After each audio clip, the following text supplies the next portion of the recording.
Our next story is from the Red Sea. It has been 30 days and tensions in this critical waterway refuse to die down. The Houthis are still on a rampage. They continue to attack cargo ships, forcing shipping giants to reroute their vessels and invariably disrupt the global flow of trade. The US and allies are taking countermeasures, but their actions are far from dialing the tensions down. Let's just take a look at what unfolded in the last 24 hours and what impact it will have on shipping and global trade in the days ahead. Now, to start with, on Sunday, the Houthis fired an anti-ship cruise missile towards an American destroyer. Fortunately, a US fighter jet shot the missile down before it could hit its target. This attack was the first reaction from the Houthis since the US and the UK launched strikes against their launch sites in Yemen. Now remember, just last week, American and British warplanes launched dozens of airstrikes across Yemen, and these strikes were in retaliation to months of attacks on Red Sea shipping. On your screen are satellite images, in fact, of the damage that was inflicted on airports and other structures following the strikes.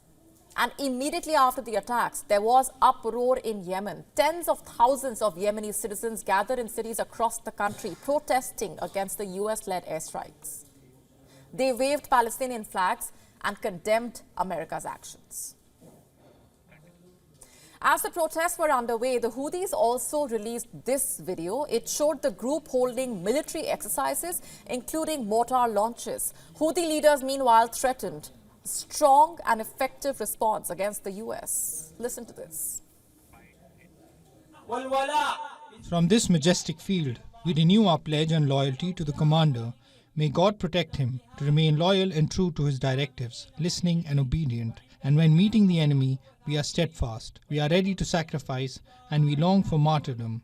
We in the 6th Military Zone assure our dear people and the free Arab and Islamic nation of our readiness to fight the battle of the promised conquest and holy jihad with America and Israel. Have the US and the UK responded to these threats? Yes, they have. In fact, speaking to reporters in Pennsylvania, US President Joe Biden called the strikes a message to Iran. He added that these strikes will continue if the Houthis continue their outrageous behavior. I've already delivered the message to Iran. They know we're not to do anything. We will make sure that we respond to the Houthis if they continue this outrageous behavior. In the UK, the British Foreign Minister David Cameron has also responded. He called the Houthi strikes unacceptable, illegal and dangerous. He said the strikes were limited and proportionate, but they were very much needed. And guess who else has issued a statement on the Red Sea meltdown? China. You see, the Chinese foreign minister was in Egypt recently, and during the visit, he said both Egypt and China are following developments in the Red Sea very closely. In fact, he expressed concern over the expansion of the conflict in the region and added that the priority right now should be on ensuring the safety and security of navigation. The situation in the Red Sea has escalated sharply recently, and China is deeply concerned about this. The waters of the Red Sea are an important international trade channel for goods and energy. China calls for a halt to the harassment and attacks on civilian ships and for the maintenance of the smooth flow of global industrial and supply chains and the international trade order. You saw what happened. You heard the responses. Let's now discuss what comes next. What efforts are being taken to bring down the tensions? To start with, Qatar Energy, one of the world's largest exporters of liquefied natural gas, has stopped sending tankers via the Red Sea. It has done so to get security advice from other countries. Production, however, has not been halted. Qatar may be the first country to officially take this decision. But you see, others are also making similar moves. They are rerouting their ships away from the Red Sea to a longer route across the African coastline. And this, by the way, will not only increase time and the consumption of fuel, but also have a severe impact on global trade. The outcome could be inflation in several countries. I'm not the one saying this. Leading economists are. They say that due to the Red Sea meltdown, inflation is at the risk of rising again. And this would essentially push the prices up globally and impact the economic growth of several countries. They say shock is not going to be huge, but it will still be unfortunate. And the second big impact will be on the oil prices. As it is, they have experienced a significant surge. Over the weekend, global benchmark Brent briefly topped $80 a barrel, marking a 4.3% increase. And observers say this could get worse in the days ahead. And the third big outcome could be a full-blown war. You see, as the Houthis continue their attacks and the US strikes Houthi targets, there are fears that other parties also might get involved soon, like the Iran-backed Hezbollah group. The assessment is not misplaced. The Hezbollah leader, Hassan Nasrallah, has already warned that the US has made a grave mistake and they may not be prepared for what's about to come. I'll wrap with this.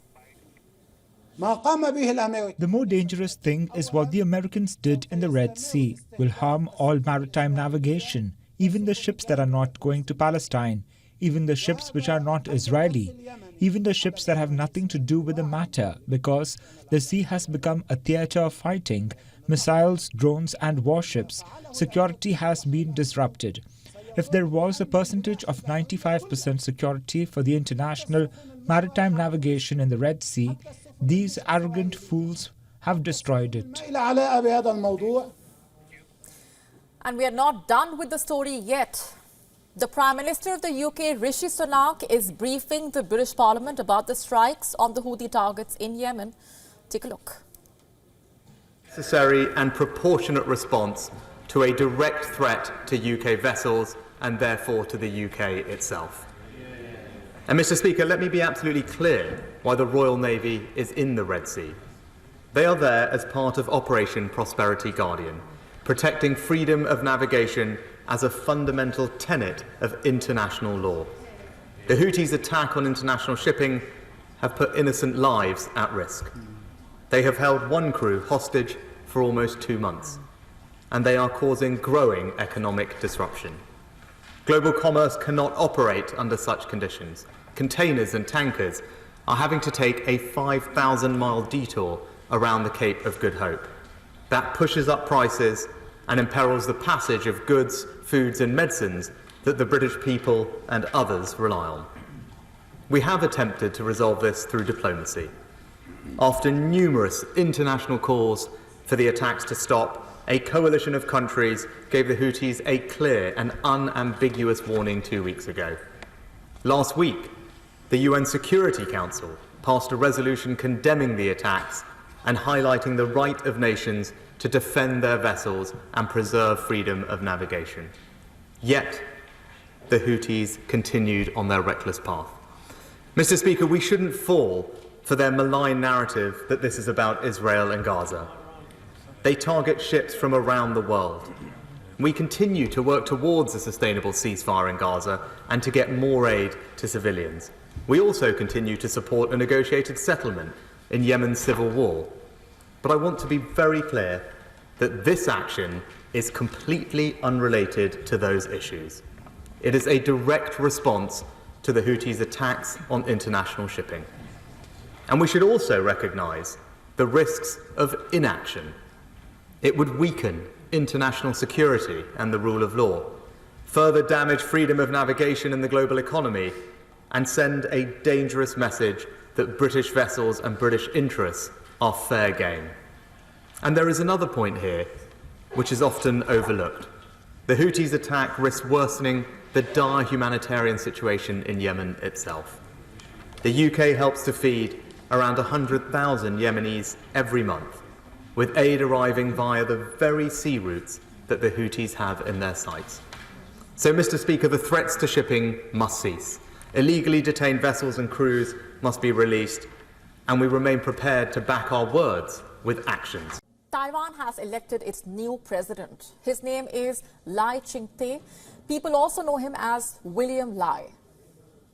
For the last 4 years, he was the island's vice president, and now he has ascended to presidency. keeping the Democratic Progressive Party in power. Upon him lies the fate of Taiwan, at least for the next few years. So who is this man? What is his story? How did he rise to power from poverty? Let's just go back in time.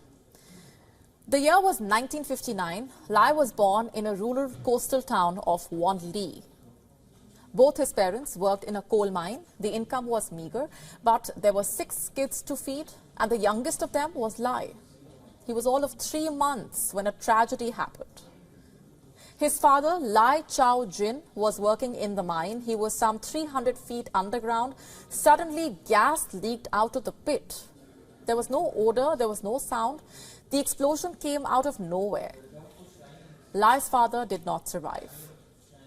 His mother was left alone with the kids, and she raised all 6 of them on her own. She continued to work. She recharged the bulky batteries that powered the lamps on the miners' helmets. She operated the cables that pulled out the carts of coal. The poor woman had one goal: to keep her children in school. Lai also did his part. He excelled in school, and unlike most miners' children, he went on to study in a university. He became a doctor, also received a master's degree from Harvard. Things were looking up for him. But Taiwan was in turmoil. The island was slowly transitioning from dictatorship to democracy. Naturally, China was not happy. It was the year 1996. Taiwan was going to have its first free presidential election. But just ahead of the polls, the Dragon fired missiles into the waters of the island's coast. Lai was a fresh-faced doctor at a university hospital at that time. For him, the missile crisis was a turning point. He hung up his white coat and decided to enter politics. First, he became a legislator representing the Tainan city, not just once, but for 4 consecutive terms. It was during this time that he was beaten up by gangsters, and out of concern, his mother asked him to go back to being a doctor. But Lai was not going to give up. He resisted. And a few years later, he lost his mother as well. But life went on. From legislator, he became a mayor, and then the Prime Minister of Taiwan. In the year 2020, incumbent President Tsai Ing-wen chose Lai as the Vice President. And on Saturday, people of Taiwan chose him as their president. And with that, he has broken the 8-year curse of Taiwan politics. The popular term basically highlights the fact that until Lai's victory, no political party had stayed on in power for more than 2 terms. The president-elect will formally take office in the month of May, and the next 4 months are expected to be difficult for Taiwan, to say the least, because China does not like Lai at all. It sees him as a separatist, in fact. It has repeatedly suggested that Lai will be the one bringing war to Taiwan. Until the very last moment, Beijing was trying to talk Taiwanese voters out of electing Lai, but clearly it did not succeed. And so now it is issuing warnings. China has threatened punishment for any moves towards independence. You see, a few years ago, Lai called himself a worker for Taiwanese independence, and now this worker is in power. What comes next is the question. Is Israeli Prime Minister Benjamin Netanyahu losing President Biden's favor? Well, it sure looks like that. The war just hit the 100-day mark. The end seems nowhere in sight. And what's worse, Netanyahu's biggest ally, Biden, is running out of patience. Have a look at this Axios report. It says Biden is becoming increasingly frustrated with Netanyahu. When the war broke out, the 2 leaders used to talk almost every other day. This went on for a good 2 months. But now Biden has not called Netanyahu in the last 20 days. And why is that? What did Bibi do to upset his friend? Well, he is busy being stubborn. He has been rejecting most of the American administration's war-related requests. His last phone call with Biden happened on the 23rd of December. And the American president got so frustrated that he hung up by saying that this conversation is over.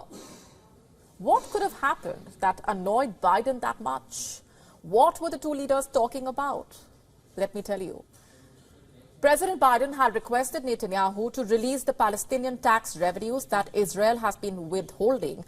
For those unversed, Israel and Palestine have an agreement. The Israeli government collects tax on behalf of the Palestinian Authority. This is for the Palestinian imports and exports. And how much money are we talking about? Roughly $188 million every month. It is the main source of income for the Palestinian Authority, in fact. Israel, in return, earns a commission of 3%. But since the war started, the Israeli government has been withholding the Gaza Strip's share in this revenue, and the Palestinian Authority refuses to accept it after the deductions. The US tried to convince Israel to release the revenue, but Netanyahu has firmly rejected that. The National Security Council spokesperson, John Kirby, has been trying to downplay the entire situation. He says the decreased talks indicate nothing about the state of the relationship. But there are many other signs of irritation. The main one is Netanyahu's resistance to requests that are American priorities. Other than that, there are humanitarian concerns. Biden and his advisors believe that Israel is not doing enough to allow humanitarian aid into Gaza. The US has been urging Israel to cut down civilian casualties, but Israel does not seem to be listening. The US also wants Israel to transition to low-intensity operations in Gaza by the end of this month. American officials have been pressing for this in hopes of reducing Palestinian casualties, but seeing the situation in Gaza, that is not happening either. What else? Prime Minister Netanyahu does not have a plan for what happens after the war, and when the US came up with one, he rejected it. American officials proposed that a reformed Palestinian Authority should have a role in post-Hamas Gaza. But Netanyahu is not on board with this. In fact, reports say the US Secretary of State Antony Blinken stressed that Israel's post-war plan is a pie in the sky. He also pointed out that no Arab country is going to support Israel in running Gaza if it leaves the Palestinian authorities out. But Israel is as stubborn as ever. And given all this, is it becoming difficult for Biden to continue his unbridled support? Is he running out of patience with Netanyahu? And it's not just Netanyahu's foreign allies, it's also his supporters at home who are losing trust. There seems to be a rift in his cabinet. His coalition is bickering over passing an amended budget and over the fate of Gaza. Yesterday's government meeting quickly descended into a circus. Cabinet members traded insults. The education minister, Yoav Kish, of Netanyahu's Likud party, stormed out of the room in rage. The security cabinet meeting held early in the month was also ill-tempered. A day after plan for Gaza was being discussed, but it exposed the stark differences and underlying divide between the parties. Ministers rounded on each other after 3 hours of confrontation, exchanges, insults, and ministers swearing at each other. Netanyahu had to break up the cabinet meeting. And despite the increasing US pressure, no viable plan came out. You see, it's a double blow for Netanyahu. At home, his ministers are brawling, and abroad, President Biden is upset. How long does he have before things boil over?